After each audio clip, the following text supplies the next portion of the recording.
For a few months, I've been tracking down a group of scammers, and everything that I've found has pointed me back to this one town. Right here, a small city. Well, it's a shipping scam that's targeting South Florida businesses and online sellers across the country. It's becoming notorious. We've all gotten calls like this. Hey, it's Sarah. I'm just calling you from Tax Help Center. I'm calling from Activate Center. Hey, it's Steven from the Tax Experts. And texts like this. Scams are everywhere. Con artists use the tricks that we've all seen before. Please call back. Call me back. The playbook is written by organized groups, often operating out of hidden headquarters. I want to tell you about a journey I've been taking. It started many months ago when an old friend reached out to me and told me that he was a target. His Facebook Marketplace listing got an offer, and then 2, 5, 10. As these offers kept pouring in, he noticed an unmistakable trend. Every offer came from Doral, Florida.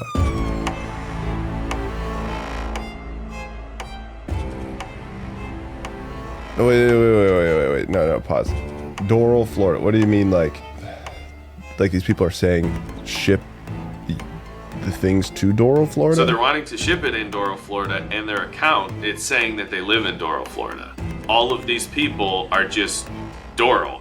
What? Doral. Fuck, man. This is a story about bait, placing it carefully to become the perfect victim. It's the story about a town with hundreds, maybe even thousands of the same boilerplate warehouses. For the past 6 months, I've been documenting my whole journey, interviewing experts, setting traps, and getting scammed. All of this to try to answer one question.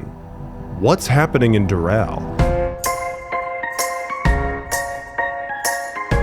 I've kind of come into this and I've just been like, something is off. Looking in your eyes now I can see all you do is pull me down. You're in the minds of some of history's greatest and most famous scammers. I need to be able to think like a scammer. Man, what a... oh god, what a roller coaster. Okay, god. Love is long gone on desire. I'm trapped alone in my empty sky.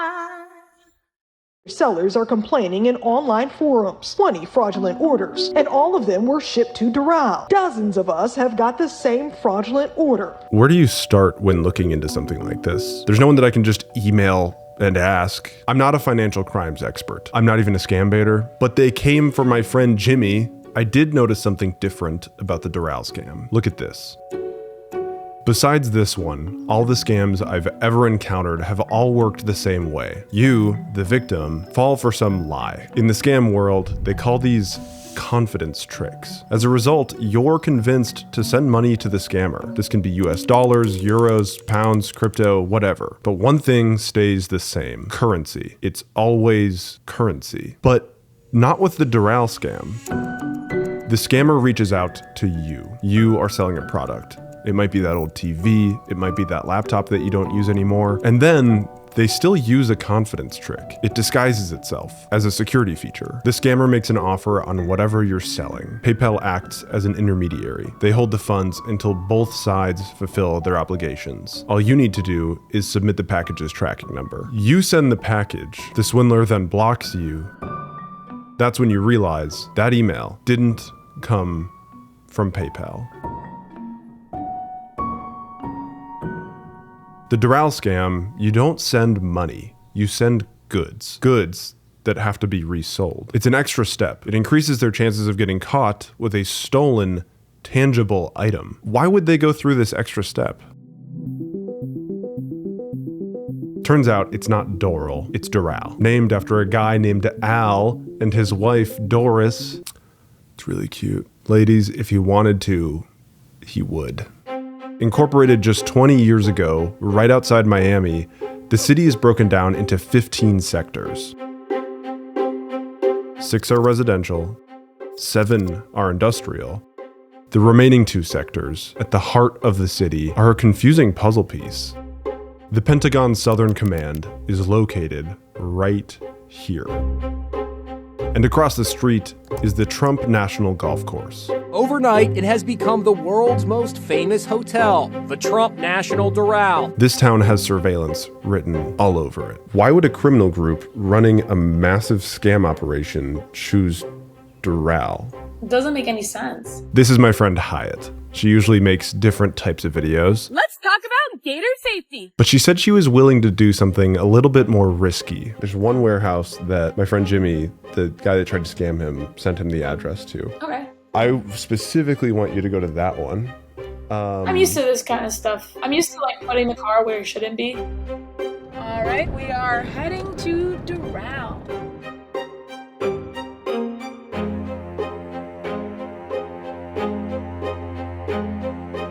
This is actually just a bunch of warehouses.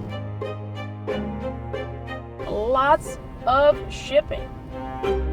We are here. It looks like there's a lot of like couriers and logistics going on right here. I just saw another logistics truck going by over there. You're right in front of the business right now, it looks like, right? Yeah, Sankar International Corp. Global freight shipping and forwarding at its best. And then they have drop off over here. My package forwarder. Package forwarder. It's just a business. These businesses, known as freight forwarders, take an incoming package, have a very strict privacy policy, and then send the package off to where it's really going, anywhere in the world. So Doral is just where the money gets cleaned. It seems that these go to private shipment companies. I just think the bigger picture and like where it goes and where it stops. Even if I send it to Florida, what happens after that? What are they doing with it? That's going to be tough. They got their system figured out. I found this website where victims of scams upload the details on how they got scammed. I scraped that website and added it to a map. These are all the documented warehouses that scammers use in Doral. So many of the reviews are exactly what you say.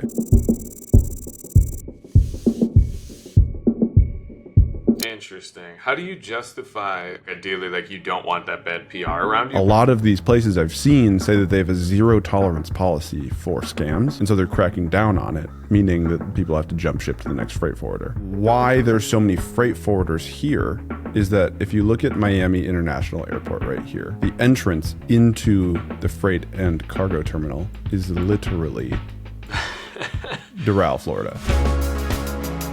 There's a person or a group somewhere, anywhere, that's playing puppeteer, whoever or whatever they are. I need to know.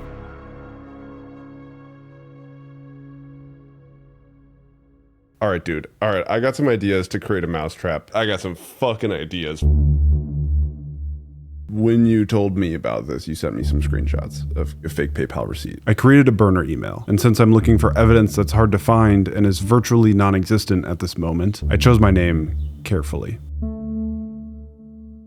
Pretending to be a previous victim that went dark, I said, "I'm sorry, I'm just now getting around to this. I have the camera all boxed up and ready to go. I can send the tracking number later today once I get the $3,300 payment over PayPal." They responded. 3 minutes later, I sent him my PayPal link, and like clockwork, a fake receipt showed up in my spam folder. Yeah, he's probably like, this freaking idiot. But what he doesn't know is that link, before sending him to my PayPal account, scraped all of his device information, his IP address, and his location. So, Jimmy. Oh my God, dude.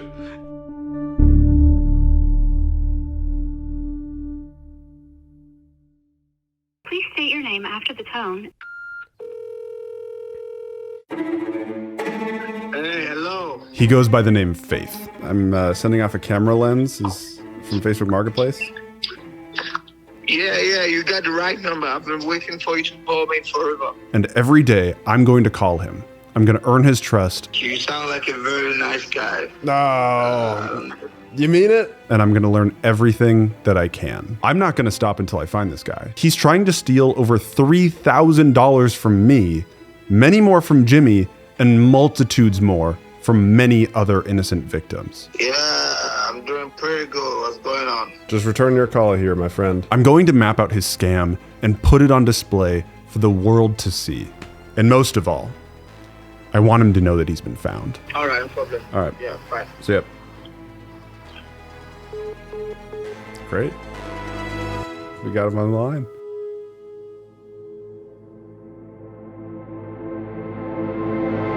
I tracked Faith's location using an IP scraper. I only know that he's in this circle. I don't know where he is or where his exact headquarters might be. My capabilities for hunting his operation down are inhibited by one thing. I don't know his real name. But if I did, I could take that and go to one of many different data broker companies and pay a small fee for his information. To be clear, I'm not cool with this industry. There's companies out there that are collecting the same data on you and me and selling it. They can get this information from a variety of sources. Government records, like your voter registration, birth certificate, court documents. Also, your social media accounts, like the posts you've made, the websites you've visited, the quizzes that you've taken. They take all of this, they bundle it together, and then they sell it. So I use a tool called Delete Me. They're also sponsoring this portion of today's video. They go through the strenuous steps of going to hundreds of different data broker websites to get my data taken down. Just in the month of May, Delete Me searched over 8,000 different listings for my data. They found it on 10 different websites, and then they got it removed on my behalf. Delete Me has graciously sponsored this portion of today's video, and they're offering a 20% discount to anyone that clicks the link in the description. Join deleteme.com/CHUPPL20, CHUPPL 20, or you can use code CHUPPL20 at checkout. So if you're someone that doesn't like the idea of corporations selling your personally identifiable information for financial gain, and you see the potential risks of the data economy, click the link in the description. You'll get 20% off and you'll get your first report back in 7 days. Thank you to Delete Me for sponsoring this portion of today's video. I'm really genuinely impressed with what you do. Back to the story. How's the weather over there in Florida right now? Well, it's been chilly and all that. Chilly over there. Dang. I'm sorry to hear. It's 92. Dude, it's 92 and mostly sunny. Have you been playing into this? Like, do you talk to these people after you realize it's a scam? So most people will block you. I can't have that happen. I need to stay in touch with our friend from Nigeria. I can't have him blocking me. Problem is, getting cut off is part of the scam, the foundation of it. So why not have fun with this? Let's try to use his own techniques against him. Hello. My guy, how's it going? Hello, Jack. It's going good, man. It's going good. I can't wait to hear about what this thing is that you've uncovered. This is my friend James. He publishes documentaries on YouTube where he investigates large-scale swindlers and their techniques. No doubt about it, he's the guy to ask. There's a really narrow bottleneck there. He's going to feel a lot of fear and want to run away once he knows that people are onto him, block my number and all these things. Before that happens, I want to throw his techniques at him so that he doesn't backtrack really hard. Kind of what I'm hoping to do here is pick your brain. You're in the minds of some of history's greatest and most famous scammers. I need to be able to think like a scammer. Man, what a... Oh god, what a roller coaster. Okay, God. In a lot of the things that I've looked into, there is always this kind of sunk cost fallacy. The feeling that you've spent so much time and energy into something, even if you start to feel like something is wrong, you almost do the work yourself to believe that this is happening and this is the case. Immediately what that's doing is it's putting you in a very emotional state with the goal of pretty much stopping you from being rational. Okay, here's the plan.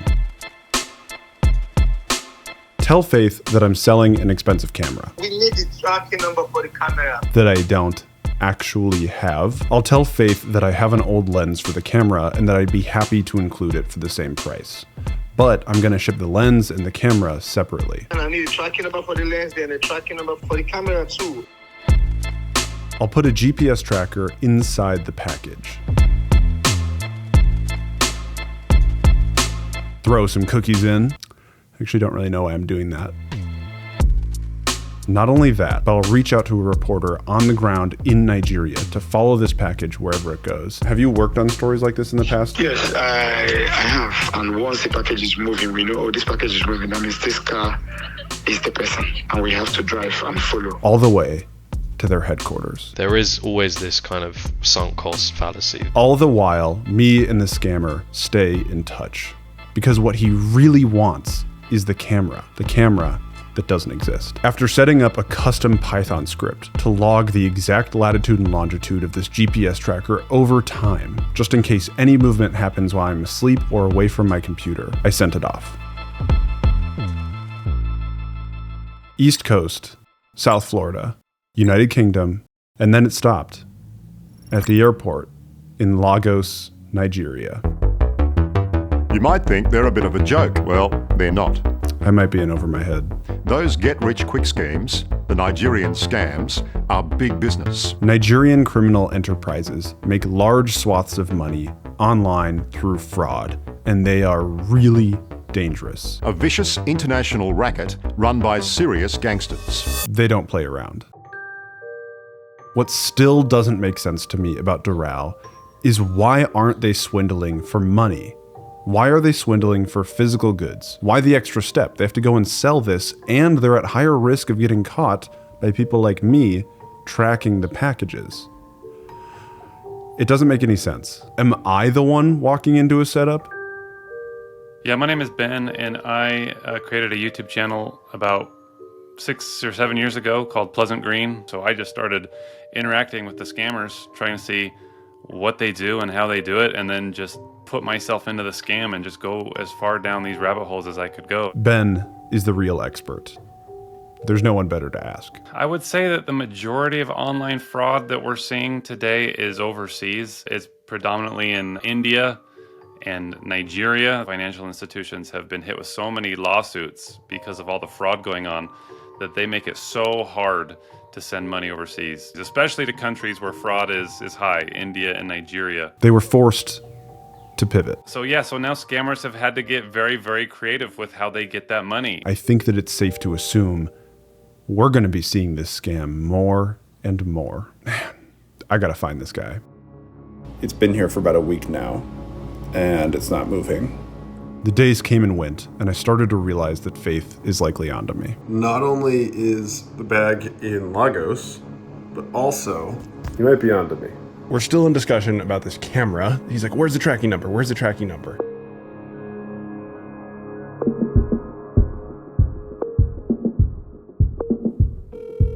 Hey, hello. Hey, Faith, how's it going? Well, it's going good. So, when you give me the tracking number? When the package arrived at your house in Florida, they said that there was no one at the facility that would sign for it, so they had to reject the package. Okay. But Faith, what's the deal with the facility? What does that mean? I don't know what they mean by that. Probably they think they're talking about where I live or something. They made it sound like it was like a warehouse. He knew something was wrong. He was totally on to me until I put him on the stand. Have you looked at the lens? I was so sad to get rid of it. It's in really great quality. It looks really nice. I like it. The next day, I knew that it worked. It's on the move.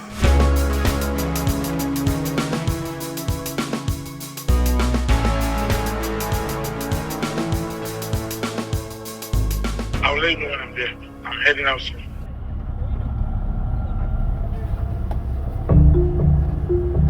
I think that when your guy gets that camera lens, he's probably gonna, maybe go down to the market, probably go pawn it off to a cyber cafe and probably make a lot less than it's worth.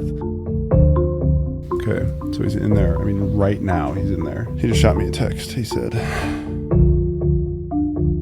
tell me what the problem is. The problem is you sent a different lens than the lens you say you're going to send. Why are you acting like you don't know what I'm talking about? He thought it would be worth more money. I don't know what else to say. Scammer got scammed. Also, what's the deal? You haven't said anything about the cookies I put in there for you, man. What cookies? I put cookies in the bag for you.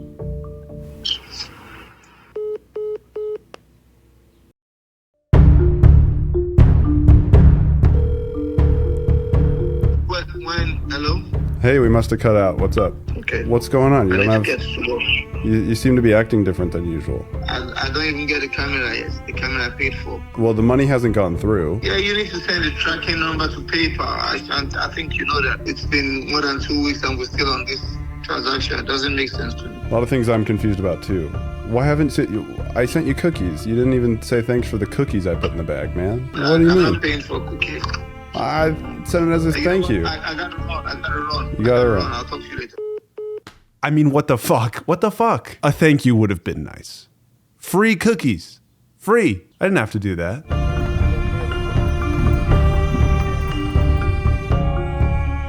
Oh, this is the guy. He sent it to me.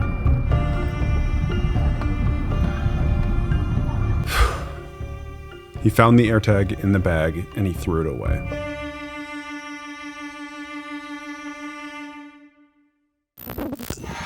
I knew he would find it.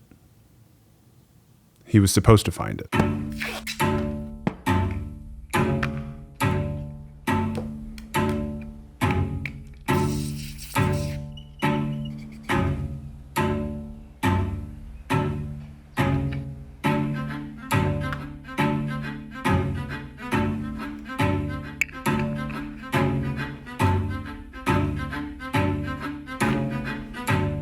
Send me the location for the next spot. Let me know because I'm already out. Doral, Florida is no stranger to conspiracies. Though the city is only 20 years old, there's countless cases of hidden secrets. An export company that was laundering over $100 million. Venezuelan elites secretly running shell companies. A security firm that hired mercenaries and successfully assassinated the sitting president of Haiti. These warehouses have stories to tell, but the real crimes don't happen here. Doral, Florida isn't a hotbed for criminal masterminds. It's a transient hub, a non-place where illicit activities briefly pass through. I've found that a lot of times it's just kids. It's just one or two kids working on their own. It's just kind of the culture over there. It's just that when these young men are just growing up and they're leaving school and they're just wondering what they're going to do for the rest of their life, they just kind of think, well, I guess I'll go into scamming because everybody else my age does it. And so it's just these practices and things that they kind of just share with each other. They're all part of these Telegram groups and Facebook groups where they share secrets and where they sell email lists to each other. But really, I think that most of them are just kind of working on their own or in groups of 2s or 3, not much more than that. Ben hit the nail on the head. Nigerian crime groups do exist, but in recent years, the FBI has started cracking down more and more on petty cybercrime. According to the FBI, these are just some of the defendants involved in what they describe as the largest online fraud scheme in the country that had worldwide implications, making it much harder to hide as a unified crime group. But those criminal groups created a new culture. Many youths in Nigeria view them similarly to like the Andrew Tates or the Gary V's of the world.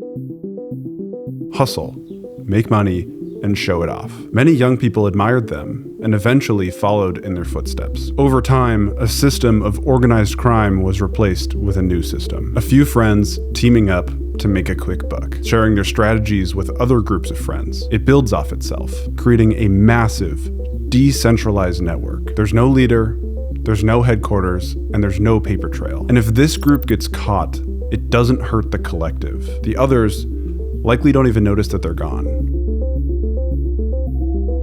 To be honest, I feel some complicated emotions as to what to do next. If I turn him in, he's gonna do time in a prison system that's notoriously dangerous and unlivable. When or if he gets out, he won't have any opportunities, burying him deeper and deeper into a reliance on petty cybercrime. And he's just a kid who had terrible role models in a broken economy. He thinks that it's probably better money that he could have been making doing anything else over there in Nigeria. It's hard to make a living over there. I can't imagine what it's like to live in an economy like that. It's the population is just huge. The government is corrupt in many ways, so they don't have better opportunities, and so they just kind of follow the path that their friends take, and they go into scamming, and it's sad and unfortunate, but it's what they do. But what he's doing is wrong, and he needs to know it. I called his freight forwarder, let them know what he was doing, and they canceled his account. Many people don't feel bad about their lies. To them, they're invincible. But when they get caught, the stress, anxiety, and realization kicks in. Our actions have repercussions, and we can't hide from them. Not even in a discreet warehouse in South Florida, a world away.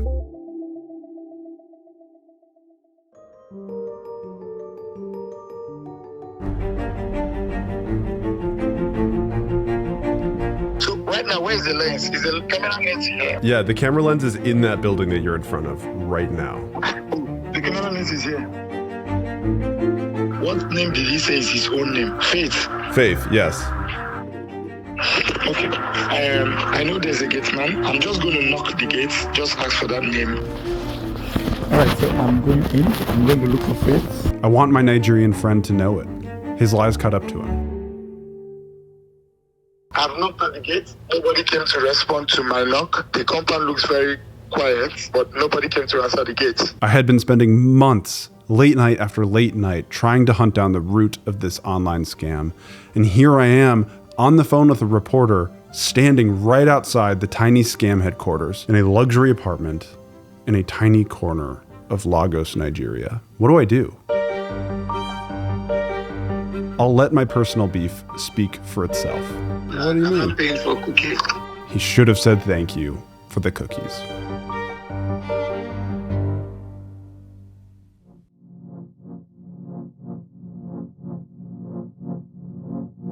Thanks for watching. We've got more videos coming soon, but these things take time. This doesn't fit into the narrative of the video, but the humanitarian crisis in Gaza is dire. The G word that I can't say on this platform continues on. You'll find some resources in the description if you want to learn more. But we're also donation matching, basically doubling whatever you donate if you use the link down below. Thanks for watching, and I'll see you in the next one.